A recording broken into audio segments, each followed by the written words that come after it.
O texto que eu quero ler com vocês hoje, o Evangelho de Jesus, segundo Mateus, no capítulo 19. É a conhecida história do encontro de Jesus com um homem rico. Uns dos evangelhos o chamam de jovem. O Evangelho de Lucas diz que é uma pessoa de destaque. Há diferentes adjetivos. As versões antigas diziam um mancebo de qualidade. Bota a versão antiga nisso, não é? Hoje a gente diria que era um jovem de destaque. Evangelho de Mateus, capítulo 19, verso 16. E eis que alguém, aproximando-se de Jesus, lhe perguntou: Mestre, que farei de bom para alcançar a vida eterna? Jesus respondeu: Por que você me pergunta a respeito do que é bom? Bom só existe um, mas se você quer entrar na vida, guarde os mandamentos. E ele lhe perguntou: Quais? Jesus respondeu: Não mate, não cometa adultério, não furte, não dê falso testemunho, honre o seu pai e a sua mãe, e ame o seu próximo, como a si mesmo. O jovem disse: Tudo isso tenho observado. O que me falta ainda? Jesus respondeu: Se você quer ser perfeito, vá, venda os seus bens, dê o dinheiro aos pobres, e você terá um tesouro nos céus. Depois venha e siga-me. Mas o jovem, ouvindo esta palavra, retirou-se triste, porque era dono de muitas propriedades. Lucas diria: ele era riquíssimo. Amém. Que o Senhor abençoe a sua palavra lida. Esse é um texto conhecido, e eu já devo tê-lo abordado de diferentes formas, mas o que me convida a falar sobre ele hoje, ele é quase um pretexto para aquilo que eu quero falar, não exatamente o texto que vai me guiar. Normalmente eu faço pregações mais expositivas, mas hoje eu vou me desviar um pouco deste hábito. Hoje pela manhã estávamos compartilhando a palavra no nosso culto matinal e falávamos a respeito dessas nossas expectativas sobre a vida eterna, sobre como é a eternidade. Afinal de contas, estamos no dia 4 de novembro, anteontem foi o feriado de finados, o chamado Dia dos Mortos, então o assunto entrou na pauta. Mas esta manhã, por conta do que conversamos, eu me lembrei desta necessidade que nós sentimos da transcendência. Pela manhã, usando as palavras de Jesus quando falou acerca da ressurreição, observamos que os homens se casam e se dão em casamento, isso fazia parte principalmente da cultura patriarcal em que Jesus foi criado, muitos filhos para, de alguma forma, eles fazerem o seu nome conhecido na terra. Então os homens tinham muitas mulheres, com essas mulheres tinham muitos filhos, para que por meio da sua prole eles continuassem a existir. É assim o pensamento de Abraão, assim o pensamento de Isaque, assim o pensamento de Jacó, e assim o pensamento dos seus filhos, e até os dias de Jesus, era assim que as pessoas pensavam: eu preciso sobreviver, e eu vou sobreviver por meio dos meus filhos. Hoje a ciência vai trabalhar isso quase como uma ambição dos genes. Quando a gente ouve esses documentários de biologia, por exemplo, quando há uma briga entre dois leões machos, um deles então vence a briga e ele mata toda a prole do outro. E imediatamente as fêmeas do que morreu entram no cio e ele já copula com elas para gerar uma nova prole. Como é que você explica um comportamento animalesco desse? É o instinto de preservar a prole, aquela ideia também que existe na natureza do macho mais forte prevalecer para poder preservar a espécie, e assim vai, não é? A natureza tem seus caminhos, mas o homem não é assim. O homem usa outras ferramentas. Nós temos a razão, nós temos o instinto e nós temos também a espiritualidade. A nossa vida é mais complexa, nós não agimos apenas por instinto animal. Nós nos comportamos com outros indicadores de valor. nós temos a inteligência, nós temos o raciocínio, nós temos a moralidade, e nós temos a nossa espiritualidade, temos inclusive as nossas crenças religiosas. Tudo isso é importante para nós. E, de certa forma, este homem, ao perguntar para Jesus o que eu preciso fazer para ter a vida eterna, ele está exprimindo essa necessidade que nós temos de transcendência. De que a nossa vida seja mais do que uma existência biológica de alguns anos. Nós temos uma necessidade interior de alcançarmos algo que nos faça crer que a vida não é só uma experiência de alguns anos aqui nessa terra, morreu e acabou. Nós queremos transcender, nós queremos existir, nós queremos ir além disso. A religião tem suas respostas, né? Umas das religiões vão ensinar a reencarnação. Você tem um lado não físico, pode chamar de alma, pode chamar de espírito, e ele vai voltando, e vai voltando, e vai voltando, e você vai se aperfeiçoando até que você se funde lá numa espiritualidade superior. Pode ser uma crença, tem gente que pensa assim. Nós somos diferentes, nós cristãos cremos na ressurreição do corpo, nós cremos na vida eterna e cremos que um dia viveremos no reino do Pai Celestial, nós viveremos com Deus naquilo que nós chamamos de céu e será uma existência eterna. Essa é a nossa crença.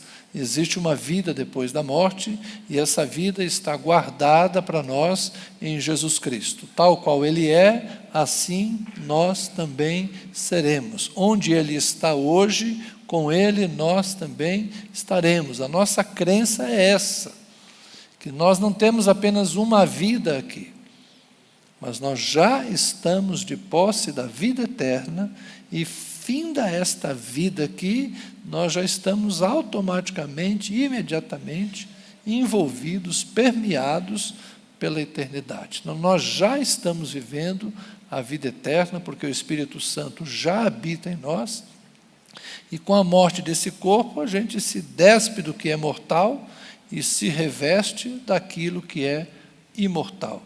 A gente se livra do corruptível e mergulha de vez naquilo que é incorruptível. Essa é a nossa fé. E a pergunta que esse homem fez é acerca disso. O que é que eu preciso fazer para ter certeza de que eu entro na vida eterna? Essa necessidade de transcender, essa necessidade de continuar existindo. Nós temos isso.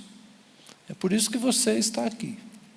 Você não está aqui só porque você gosta da igreja, você gosta de cantar, você gosta das pessoas, porque depois do culto você vai comer pizza com alguém, não é? Não é só por isso que você está aqui.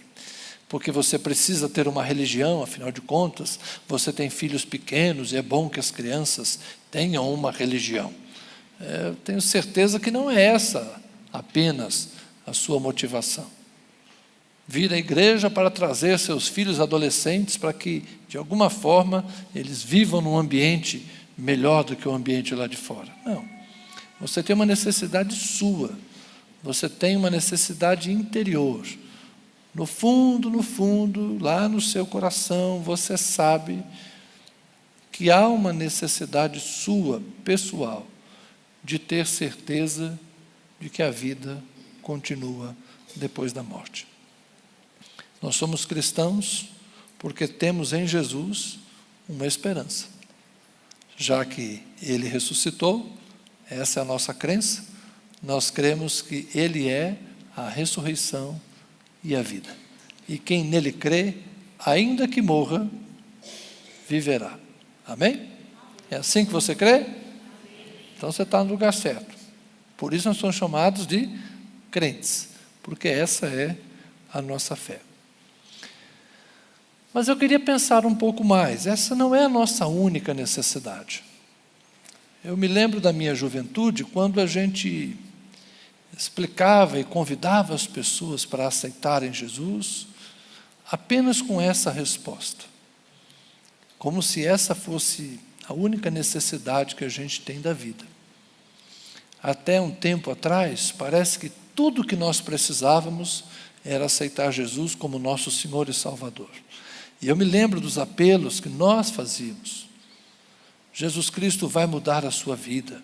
O vazio que você sente, Jesus vai encher. E quantos hinos que nós cantávamos que falavam de vazio. O vazio que eu sinto em minha alma não é porque tudo. Aí a gente falava um monte de coisas, né? Sobre essa paz, né? Misturei aqui agora, né? Mas tem um hino que era... Qual era o hino do vazio mesmo, gente? Você que cantava um hino que tinha a ver com isso? Como é que era? Do Jesus Cristo mudou meu viver, Ele é a paz que invadiu o meu ser. Nós temos estas sensações, né? De que algo preenche o coração. Como a gente falava do vazio. O vazio que você está sentindo, só Jesus pode preencher. E muitos se converteram, muitos vieram para Jesus com esse tipo de apelo que nós fazíamos.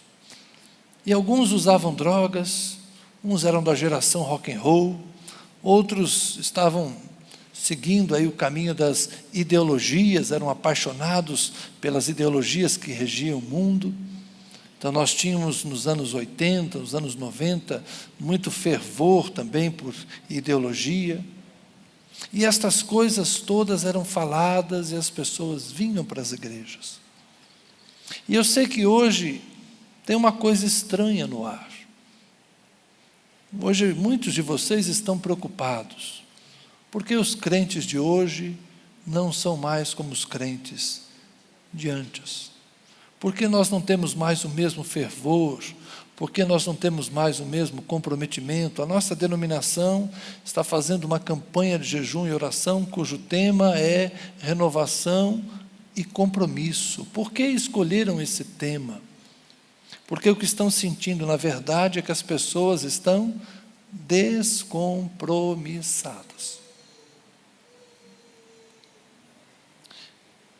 Por que as pessoas hoje não têm o mesmo compromisso com a religião? Bom, se a gente observar a conversa de Jesus com este homem, Jesus disse para ele: você quer ir para o céu, você quer ter a vida eterna, guarda os mandamentos. E ele disse: isso eu já faço.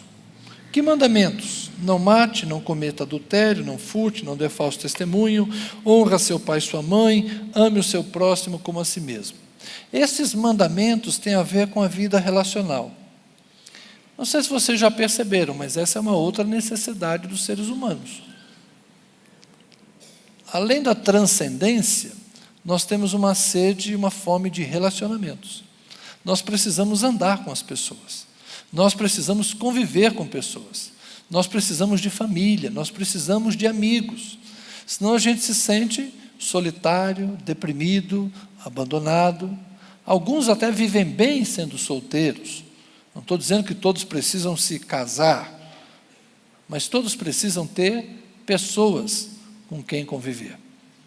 Casamento não é a única forma da gente se sentir completo. Às vezes, o casamento é a união de dois solitários. Tem muita gente que é casada e se sente solitário. Casamento não é garantia de se sentir completo. Mas a gente sente falta de relacionamento. A gente sente falta de amigos. A gente precisa de alguém com quem conversar.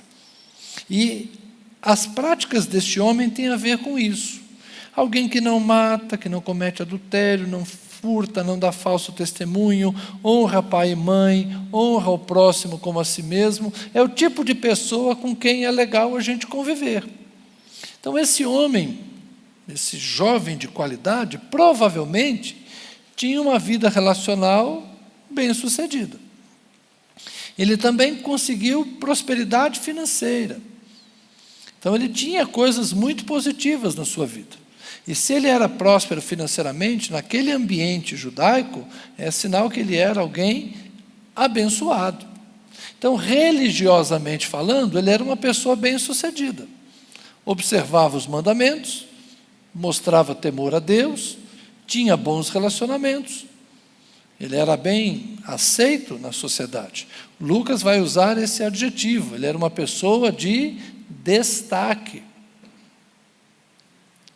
Eu suponho aquele tipo de pessoa que todo mundo gosta, porque ele era uma pessoa de bem, ele era uma boa pessoa.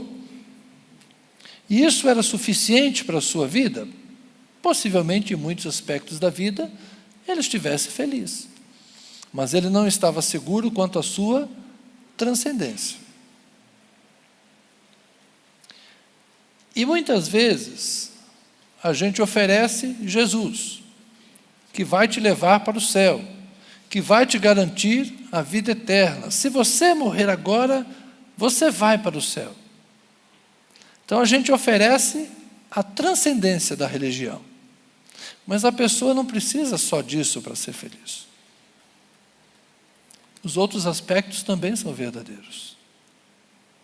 A gente precisa ter pai e mãe. A gente precisa ter amigos. A gente precisa ter irmãos. E honestamente falando, a gente precisa de uma certa quantidade de bens.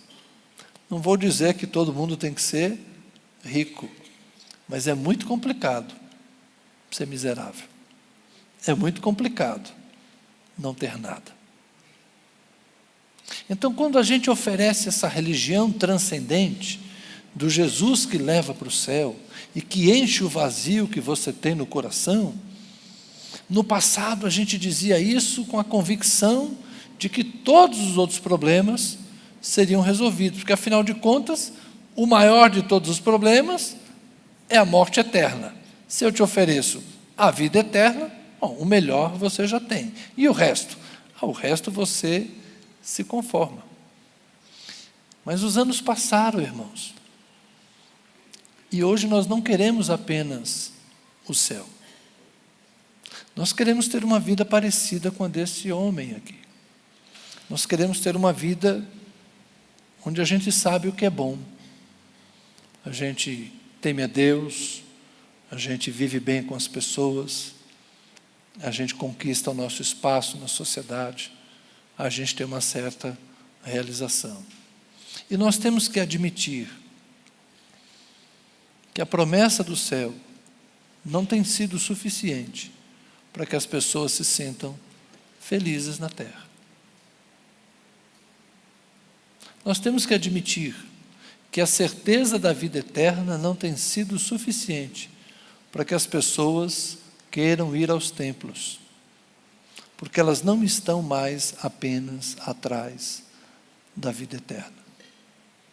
A maior parte das pessoas, e eu creio que é muito razoável dizer, nós estamos aqui porque queremos a vida eterna, mas nós queremos mais que vida eterna. Nós queremos vida. Nós queremos ser felizes. Nós queremos ter amigos. Nós queremos ter trabalho. Nós queremos ter carreira.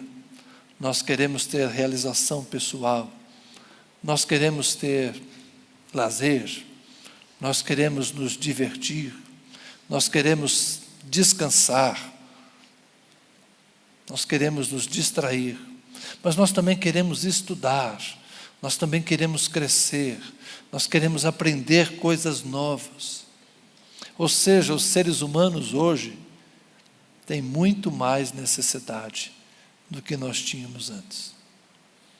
É por isso que hoje parece que as pessoas não estão compromissadas com a igreja. Mas não é isso.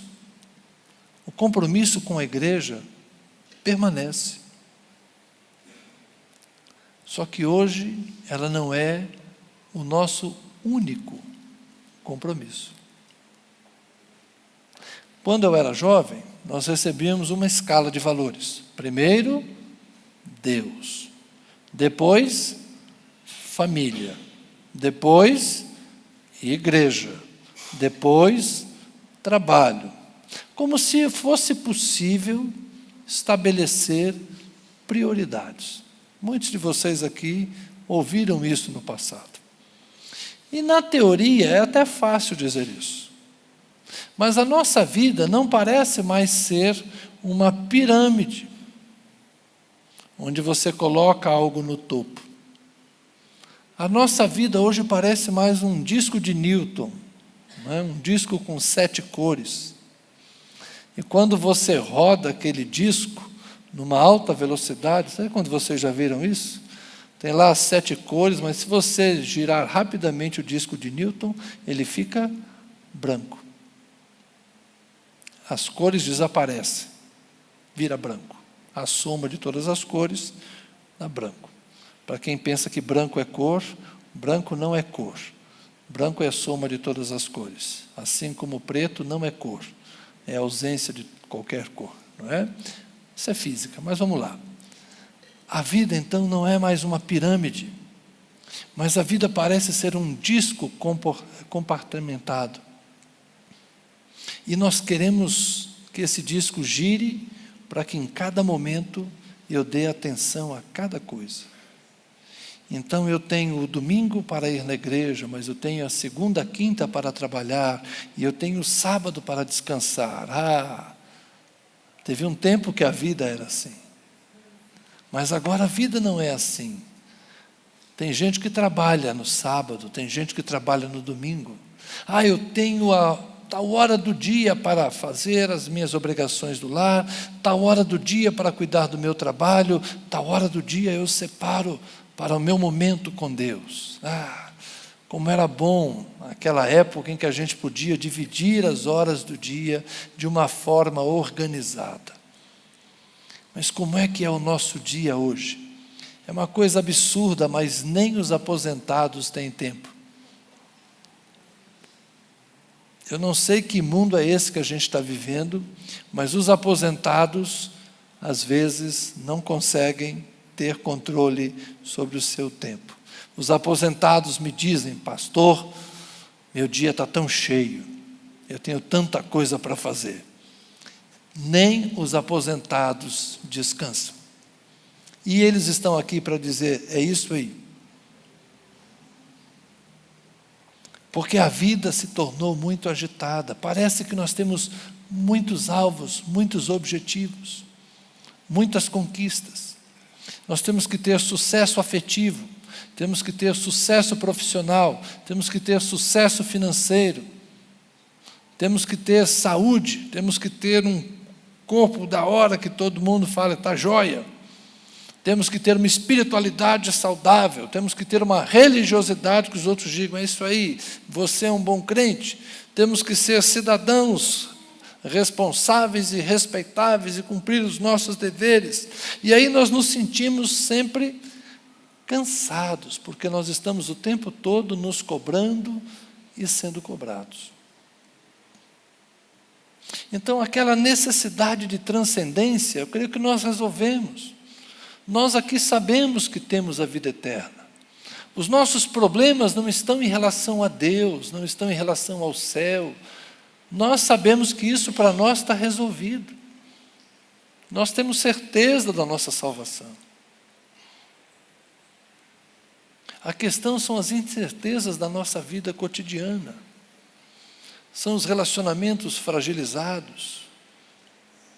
São as relações tumultuadas de trabalho, de emprego, as frustrações de quem passa num concurso e diz: caramba, eu vou fazer isso o resto da minha vida. E agora eu nem aposento com salário integral. De alguém que ficou 5 anos na faculdade, se formou e agora pensa: não era bem isso que eu imaginava. Nós somos uma sociedade que agora as coisas são muito diferentes. Esses dias eu converso com muita gente. Eu me lembro dos antigos profissionais que diziam: trabalhei a vida toda num só emprego. Hoje nenhum jovem quer isso para si. A maior parte deles quer passar num concurso para trabalhar durante um tempo naquela função. Mas depois eles querem uma outra coisa para subir mais. Os objetivos hoje, eles são de curto prazo. Os casamentos têm prazo de validade. Olha aí, o novo presidente nem tomou posse. E já tem gente dizendo assim: ele vai ter 6 meses de paz com o Congresso. Depois de 6 meses as coisas vão mudar. 100 dias. É interessante como as pessoas têm prazos curtos. Ele tem que fazer tal coisa em tal prazo, porque depois tudo parece ser assodado, tudo parece ser apressado, tudo parece ser urgente. E a maior parte das pessoas, irmãos, se sente insatisfeita a maior parte do tempo. Como resolvermos isso? Como lidarmos com uma sociedade que não é que está descompromissada? Eu não creio que os crentes de hoje não têm compromisso com Deus. Não é isso. Não creio que vocês e os outros não têm compromisso com a igreja. É que vocês não têm mais a ilusão de que a religião resolve todos os problemas. De que a igreja é o segredo para a felicidade. E hoje vocês querem ser felizes na igreja, mas querem ser felizes fora dela. Vocês querem ser bem-sucedidos na religião, mas querem ser bem-sucedidos nas outras áreas da vida. A área afetiva, a área profissional, tudo mais. Enfim, nós nos tornamos seres mais complexos. O mundo hoje é global. O mundo é pequeno. Antigamente a gente fazia curtas viagens e estava feliz. Hoje, os jovens querem conhecer o mundo. E não é que muitos têm conhecido. Irmãos, como as coisas mudaram. Ir à Europa era coisa de rico. Sério. Comprar roupas, fazer enxoval de bebê nos Estados Unidos, que é isso? Você está brincando. Mas não é que isso acontece. Esse é o mundo de hoje. Os meninos queriam ir na Nicolândia. Hoje eles querem ir na Disney. Não vale o genérico. Eles querem o original. Vocês estão entendendo? As expectativas hoje são muito mais desafiadoras. Então não é que vocês, ou as pessoas aí fora, não têm compromisso com Deus.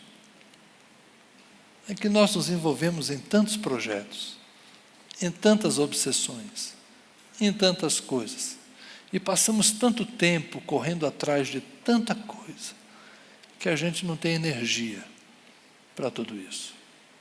E é por isso que nós somos uma legião de gente cansada. Uma legião de gente cansada.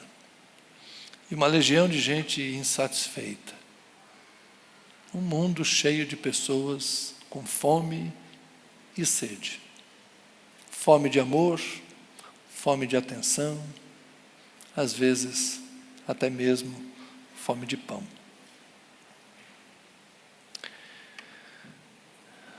Aquele homem recebeu de Jesus um convite para segui-lo. E Jesus disse: se você quiser ser perfeito, ou seja, se você quiser ser pleno, venda seus bens e siga-me. Esse é um desafio difícil de atender hoje. Não digo que a gente deva vender os bens, mas seguir a Jesus. Seguir a Jesus é um desafio. Ver em Jesus o verdadeiro sentido da vida. Porque o sentido da vida não é simplesmente transcender, existir na eternidade. O sentido da vida não é simplesmente ser feliz, divertir-se, ser casado ou solteiro, ter os compromissos do casamento e as bênçãos do casamento ou as liberdades da vida solteira. Riqueza, dinheiro, conhecer o mundo. O sentido da vida não pode ser apenas esse, porque tudo isso é uma vida vazia. Aquele homem tinha religião e aquele homem tinha dinheiro. Queria transcendência. Nós temos transcendência e queremos dinheiro. E queremos religião. E o que nós precisamos mesmo é só Jesus. E onde Ele está? Talvez nem na religião Ele esteja. Jesus é mais que religião. Jesus é uma vida de relacionamento e principalmente de entrega. Sabe por que aquele homem não conseguiu seguir a Jesus? Porque não foi capaz de renunciar aos bens que tinha. Sabe por que muitas vezes para nós é difícil seguir a Jesus? Porque seguir a Jesus exige renúncia. É perdendo que a gente ganha. É morrendo que a gente vive. Para ter Jesus, nós temos que nos esvaziar de nós mesmos. E talvez o grande motivo de sermos tão insatisfeitos hoje em dia é porque o que nós estamos procurando não é Jesus. Nós estamos procurando a nós mesmos. E quem procura a si mesmo não se encontra. Não basta a si mesmo. Mas quem renuncia a si mesmo pode encontrar-se com Jesus e descobrir o verdadeiro significado da vida. Não é uma questão de vir à igreja todos os domingos, embora isso seja uma boa prática. Não é uma questão apenas de orar e ler a Bíblia, mas é uma questão de conhecer a Jesus e decidir ser como Ele, viver como Ele, parecer-se com Ele.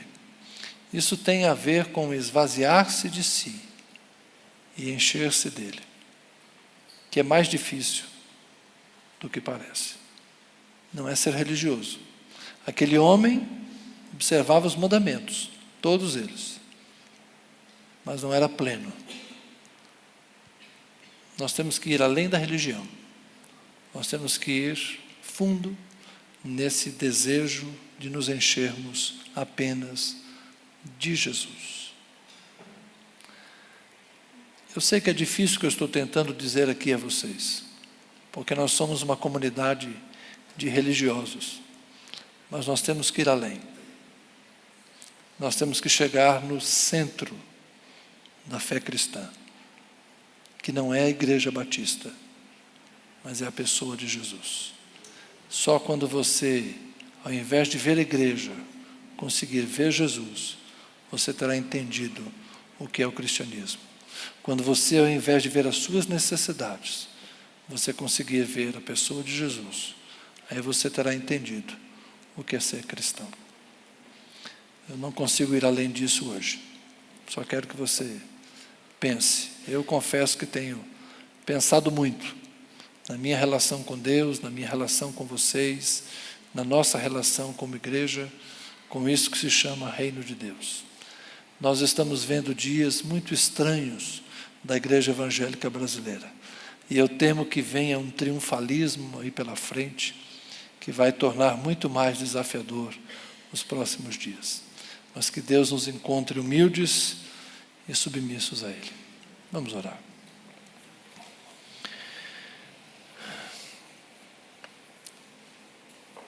Senhor, como eu gostaria de achar palavras para explicar que a fome que temos não pode ser saciada por nada nesse mundo. Que a sede que temos não pode ser superada por nenhum outro tipo de água que não seja a água da vida. Senhor, como eu gostaria de ter palavras mais simples para que todos entendêssemos que o Senhor nos basta. E que quando o Senhor não é suficiente, nenhuma outra coisa nos satisfará. Estamos tão rodeados de ilusões, Senhor, tão fascinados com as coisas deste mundo, damos valor ao que nada vale e esquecemos daquilo que é o bem precioso. Como disseste, Senhor, para ter o reino é preciso vender todas as coisas para comprar aquela pérola de grande valor. Para ter o tesouro que está enterrado, nós precisamos vender todas as coisas e adquirirmos o campo, porque quando tivermos o campo, teremos o tesouro. Mas nós não gostamos de perder nada, Senhor. Nós queremos ter tudo. E o Senhor é como um bônus, como um algo mais, que nós podemos escolher. Mas, Senhor, não devia ser assim. Não devia ser assim, Senhor. Nós não devíamos ser tão sedentos deste mundo e tão cobiçosos, movidos por uma ganância e por um apetite insaciável, prazeres carnais. A luxúria, Senhor, e a lascívia dominam este mundo. A cobiça movimenta as nações, Senhor, e o dinheiro muda de mãos o tempo todo. Assim vai a história, assim vai a humanidade. Mas nós não somos desse mundo, Senhor. Não devíamos nos mover por estas coisas. Não devíamos ser escravos do dinheiro. Não devíamos ser escravos das coisas que envelhecem, das roupas que a traça rói, dos tesouros que a ferrugem corrói. Não devíamos ser escravos das nossas casas, Senhor, porque as nossas casas vão envelhecer e um dia elas serão demolidas e outros construirão casas sobre as ruínas das nossas casas. Não devíamos, Senhor, cultuar o nosso corpo, porque o nosso corpo é pó. E embora ele pareça saudável e bonito hoje, viçoso, vistoso e desejável para alguns, Senhor, esse corpo vai envelhecer, esse corpo vai se desgastar, juntas e medulas vão doer, e a pele vai perder seu brilho, os olhos ficarão baços, Senhor. Todos envelheceremos e um dia estaremos tão cansados, com o corpo tão exausto, que pediremos ao Senhor: leva-nos. Cultuamos os nossos ídolos, Senhor, e o nosso ídolo está muitas vezes ali, toda manhã, diante de nós, quando lavamos o rosto, refletido naquele espelho. Ali está o nosso ídolo, nós mesmos, ensimesmados, nos vangloriando daquilo que somos e daquilo que temos, quando não somos nada, Senhor. Somos pó e esquecimento.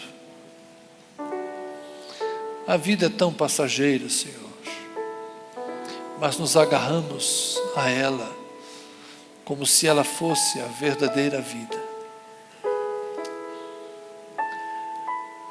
Deus, nós somos cegos e precisamos de colírio. Nós estamos nus e precisamos de vestes de santidade. Nós empobrecemos, Senhor, dirigindo os nossos carros, fazendo as nossas viagens, indo aos nossos clubes, escolhendo as nossas roupas. Ficamos tão mais pobres, Senhor. Como somos pobres hoje.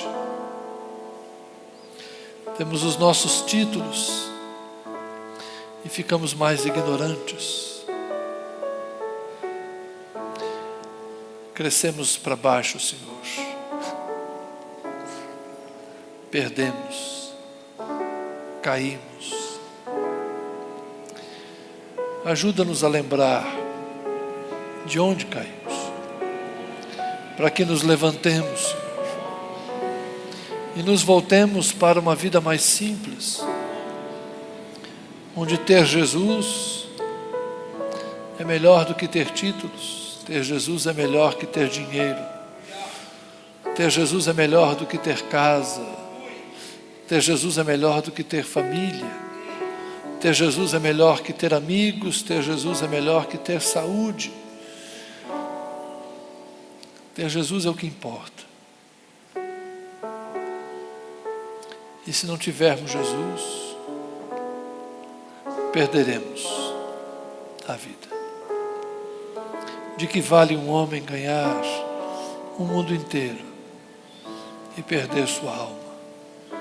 De que vale acharmos que temos tantas coisas e corremos atrás do vento o tempo todo, se perdermos a única oportunidade que temos de transcender, de sermos como Jesus? Ajuda-nos, ó Deus, a enxergar a verdade, não sobre os outros, mas sobre nós. A julgarmos a nós mesmos e que os nossos olhos sejam luminosos, porque se os nossos olhos forem bons, todo o nosso corpo, a nossa existência será luminosa. Amém.